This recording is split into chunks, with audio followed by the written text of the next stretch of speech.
जय हिंद दोस्तों, हम औसत के बारे में पढ़ रहे थे। हम औसत के पिछले वीडियो में 25 क्वेश्चन तक सॉल्व कर चुके हैं। मैं new RS Agarwal maths book जो है उससे आपको सॉल्व करा रहा हूँ।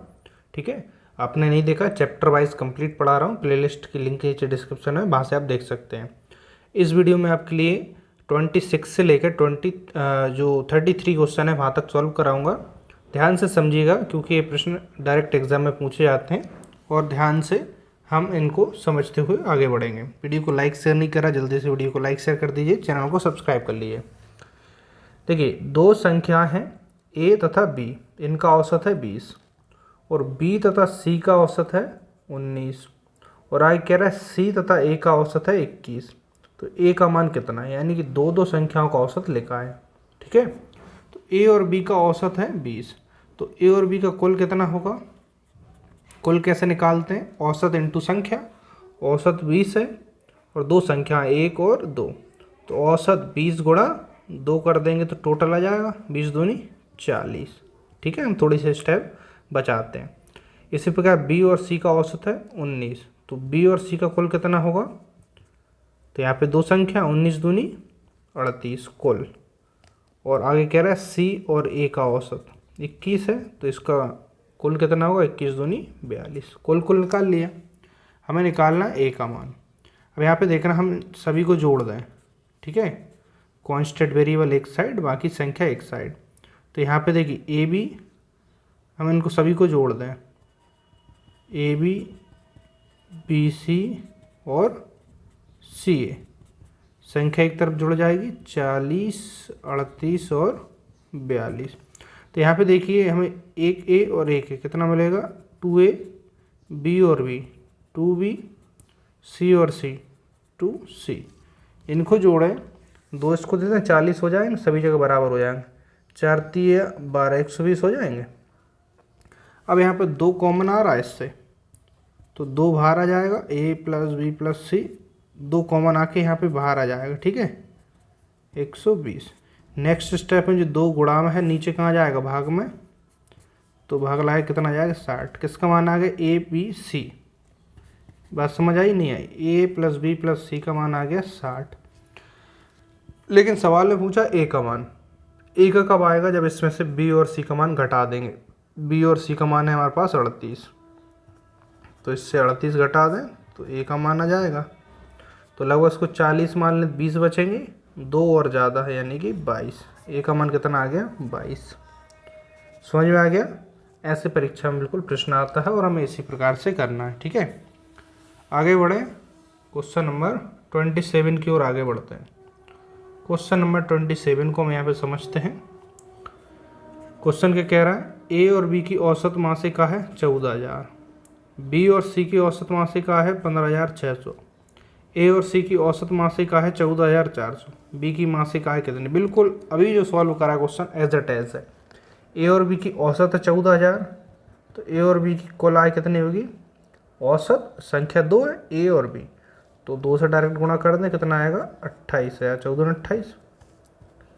B और C की औसत है 15,600, तो कुल कितना होगा, 2 से गुणा हो जाएगा, तो 0 0 2 6 12 असलाई 1 2 5 10 और 1 11 असलाई 1 कितना हो जाएगा 312।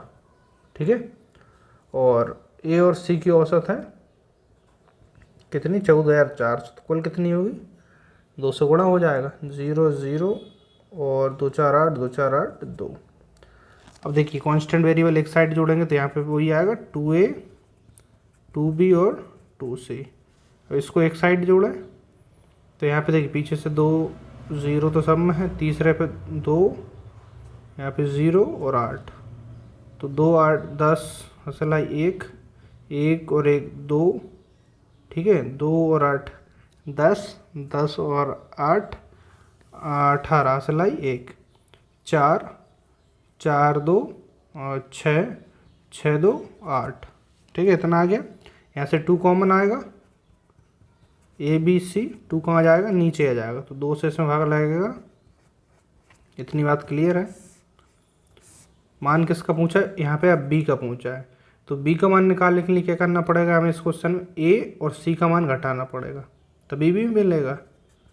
तो A और C इससे घटाएं तो ए और सी का मान कितना है 28,800, तो 44,000 से 28,800 घटाना पड़ेगा, कितना आएगा 0 0, 10 से 8 आएंगे 2, और यहाँ पे कितना बचेगा 3, 13 में से 8 जाएंगे, कितना बचेगा 13 में से 8 जाएंगे 5, और यहाँ पे कितना बचा 3 में से 2 जाएंगे 1, तो 15,200। ठीक है, आंसर चेक करिएगा सी वाला। बस इसी प्रकार से हमें सॉल्व करना है। बात समझ में आ गई। चलिए दोस्तों नेक्स्ट सवाल पे आते हैं, क्वेश्चन नंबर 28। और आपने बेसिक क्लास से नहीं देखी है, फर्स्ट क्लास से, तो फर्स्ट क्लास से देखेंगे तो आपको चैप्टर और ज़्यादा अच्छे से समझ आएगा, है ना। कोई भी चैप्टर पढ़ते हैं तो फर्स्ट चैप्टर से आप रेगुलर पढ़ेंगे तो उसके सारे कॉन्सेप्ट इजीली समझ में आ जाएंगे। चलिए नेक्स्ट क्वेश्चन देखते हैं 28। एक समूह में विद्यार्थियों के औसत अंक हैं 63, इनमें से 3 के प्राप्तांक हैं 78, 69 और 48, और शेष 6 विद्यार्थियों के औसत अंक कितने हमें बताना है। अब देखना यहाँ पर 3 के अंक टोटल इतने हैं और 6 शेष, तो टोटल 3 और 6 टोटल होंगे 9, और 9 का औसत है 63, तो कुल कितना होगा औसत इंटू संख्या, तो 9 का कुल आ जाएगा 9 दूनी 18 9 30 27 असलाई 2 9 6 54 और 2 56, तो जो 9 हैं विद्यार्थी समूह में उनका टोटल आ गया 967। अब देखिए यहाँ पे 3 के अलग अलग प्राप्तांक है, तो 3 का टोटल कितना होगा 3, एक के 78, एक के हैं 69 और एक के 48, तो इनको प्लस करना पड़ेगा, तो 3 के टोटल आ जाएंगे 8 दूनी 16 8 3 24 और 1 25 सलाई 2 6 6 दूनी 12 6 3 18 और 1 ज़्यादा है 19, तो 3 के टोटल है हमारे पास 195। 6 का औसत पूछा है, 9 के टोटल से 3 के टोटल को माइनस कर दें, 3 के टोटल 195, तो 6 का टोटल आ जाएगा 2, 16 में से 9 जाएंगे कितना बचेंगे 7, 4 में से 1 जाएगा 3, तो 6 का टोटल इतना है, तो औसत कितना होगा टोटल बटे संख्या, 6 से भाग लगा 6 6 36, 1 बचेगा 6 दूनी 12, तो औसत आ जाएगा 62। ऑप्शन में नहीं है, ऑप्शन होगा ई, कोई नहीं। ठीक है, चलिए आगे बढ़ते हैं नेक्स्ट सवाल की ओर। नेक्स्ट सवाल हमारा क्या कह रहा है, समझिएगा ध्यान से। Question number 29। और आपको अन्य वीडियोस देखना है तो प्लेलिस्ट कंप्लीट बनी हुई है चैप्टर वाइज, मैं इस बुक को कंप्लीट सॉल्व कराऊंगा, बस आप अच्छा रिस्पॉन्स दीजिए, है ना, क्योंकि आप अच्छे से पढ़ेंगे तो मैं आपको सिस्टमेटिक तरीके से रेगुलर रहकर सभी वीडियोस करा दूंगा, है ना। नहीं तो देखिए मेरी भी एनर्जी वेस्ट जाएगी। क्या होता है सामान्यतः जब आपकी परीक्षा पास होती तब बहुत सारे विद्यार्थी पढ़ने लगते हैं, और जब परीक्षा नहीं होती तो नहीं पढ़ते। एक चीज़ ध्यान रखिएगा, जो परीक्षा से पहले से तैयारी कर रहा है कहीं ना कहीं वो आपसे बेहतर रहूगा, है ना, उसको सफिशिएंट समय मिलता है, वो सीरियस है और सीरियस होना पड़ेगा, है ना। मैथमेटिक्स ऐसा नहीं है आपको चुटकियों में आ जाए, सीखना पड़ेगा, प्रैक्टिस करना पड़ेगा। जॉब लेना है तो कुछ तो मेहनत करना पड़ेगा, अन्यथा फिर ऐसे जॉब मिलती तो सभी को मिल जाती। ठीक है, चलिए आगे आते हैं। एक व्यक्ति ए से बी तक x किलोमीटर प्रति घंटा की औसत चाल से जाता है और वापस बी से ए y किलोमीटर प्रति घंटा की औसत चाल से लौट आता है। पूरी यात्रा में उसकी औसत चाल कितनी है। मैंने आपको बताया था इस प्रकार से, देखिए ए और बी है, x स्पीड से जा रहा है और y स्पीड से आ रहा है, दूरी सेम है और स्पीड अलग अलग है, तो इसका सीधा ही फॉर्मूला बनता है 2xy बटे x प्लस y, है ना। अब इसमें वैल्यूज़ अलग अलग हैं तो इस फॉर्मूले में हम रख देंगे, आंसर आ जाएगा। और यहाँ पे तो डायरेक्ट x और y के फॉर्म में है तो आंसर भी हमारा फॉर्मूले बेस्ड ही रहेगा। ठीक है, यहाँ तक कोई समस्या। चलिए दोस्तों आगे बढ़ते हैं, क्वेश्चन नंबर 30 पे आते हैं, ध्यान से समझिएगा। एक कक्षा में 80 बच्चे हैं, इनका औसत आयु है 15 वर्ष। इनमें से 15 बच्चों के एक समूह की औसत आयु है 16 वर्ष। मतलब कक्षा के दूसरे 25 बच्चे हैं, इनकी औसत आयु है 14 वर्ष। कक्षा के शेष बच्चों की औसत आयु कितनी है। देखिए 15 यहाँ पे 15 बच्चों की औसत आयु 16 है और 25 बच्चों की औसत आयु 14 है, तो 15 और 25 कितने हो गए 5 30 और 40 बच्चे का हम निकाल लेंगे, और शेष कितने बचे 40, तो टोटल 80 से 40 माइनस कर देंगे, 40 आ जाएंगे। तो पहले 80 का कुल निकालेंगे। 80 का कुल कैसे निकलेगा, देखिए 80 औसत इंटू संख्या, तो 15 × 120, तो 80 जो विद्यार्थी है उनकी कुल आयु होगी 1200। 15 बच्चों का औसत है 15, तो इनका कुल कितना आएगा? 15 5 75, 15 छक्के 90 सिलाई 9, 15 एकम 15 और 9 कितने हो जाएंगे यहाँ पर? 15 9 24, ठीक है। अब 25 बच्चों का औसत 14 है, तो इनका कुल कितना होगा? औसत इंटू संख्या, 25 चौके 100 और सिलाई 10, 25 कम 25 और 10 35। अब यहाँ पे देखिए 15 बच्चों का कुल और 25 बच्चों का कुल, तो इन दोनों को टोटल करंट कितना आएगा? 0 और 9 3 2 5, तो 15 और 25 कितना हो गया? ये 40, तो ये टोटल 40 बच्चों का कुल है। और ये 80 बच्चों का कुल, 80 बच्चों का कुल से 40 का माइनस करेंगे तो 40 का आएगा, तो इससे माइनस कर रहे हैं 0, 10 में से 9 जाएगा 1, 11, 11 में से 5 जाएंगे 6, तो ये 40 बच्चों का कुल बचा शेष। 80 में से 40 का कुल घटा दिया, तो औसत निकालना है, तो जो शेष कुल बचा बटे संख्या 40, 4 से भाग लगाएंगे, 4 एकम 4, 2 बचेंगे 21, 4 5 20, 1 बचा भागने की दशमलव 10, 4 दूनी 8, 2 बचेंगे, तो इनका औसत आएगा शेष 40 विद्यार्थी 15.25 वर्ष। बात समझ आई?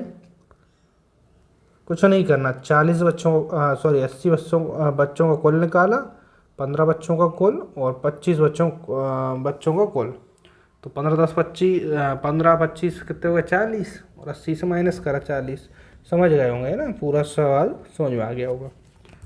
चलिए इनकी प्रैक्टिस करिएगा, PDF आपको टेलीग्राम पर मिल जाएगी, नीचे डिस्क्रिप्शन में लिंक है, तो वहाँ से देख लेना, ठीक है। चलिए क्वेश्चन नंबर 31 पे आते हैं।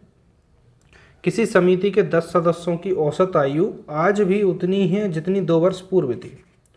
क्वेश्चन कह रहा है कि जो समिति में 10 लोग हैं, इनका औसत आज भी उतना ही जितना है 2 वर्ष पहले था, क्योंकि एक अधिक आयु वाले सदस्य को एक नवयुवक सदस्य द्वारा बदला गया। और समझ आ रही है? यानी कि ज़्यादा आयु वाला चला गया और एक नया लड़का आ गया, तो इसलिए उनकी औसत आयु आज भी उतनी ही है। पुराने सदस्य की तुलना में नया सदस्य कितना छोटा होगा वो हमें बताना। इस क्वेश्चन को समझिएगा ध्यान से। देखिए पुराना जो सदस्य पहले 10 सदस्य थे, है ना, उनकी औसत आयु आज भी उतनी है जितनी है 2 वर्ष पूर्व थी, यानी औसत आयु बराबर है। तो कह रहा है कि क्योंकि एक अधिक आयु वाले सदस्य को एक नवयुवक सदस्य द्वारा बदल दिया गया है, ठीक है। पुराने सदस्य की तुलना में नया सदस्य कितना छोटा होगा? देखिए एक सदस्य की 2 साल में 2 वर्ष बढ़ेगी, तो 10 सदस्यों की टोटल 2 वर्ष में कितनी आयु बढ़ जाएगी? 10 दूनी 20 वर्ष। टोटल आयु 20 वर्ष बढ़ना थी, लेकिन औसत उतना है, यानी कि आयु उतना 20 कम हो गई। तो कहने का मतलब क्या है कि जो नया सदस्य आया वो पुराने सदस्य से 20 वर्ष छोटा होगा, ठीक है। समझ में आ गया? तो आंसर होगा ए वाला, इतना छोटा है तभी तो औसत आज भी उतनी है। चलिए अगले सवाल पर आते हैं, क्वेश्चन नंबर 32। क्या क्वेश्चन कह रहा है? एक परिवार में पिता और माता की औसत आयु है 35 वर्ष। पिता, माता और उसके एकमात्र पुत्र की औसत आयु है 27 वर्ष। पुत्र की आयु कितनी है?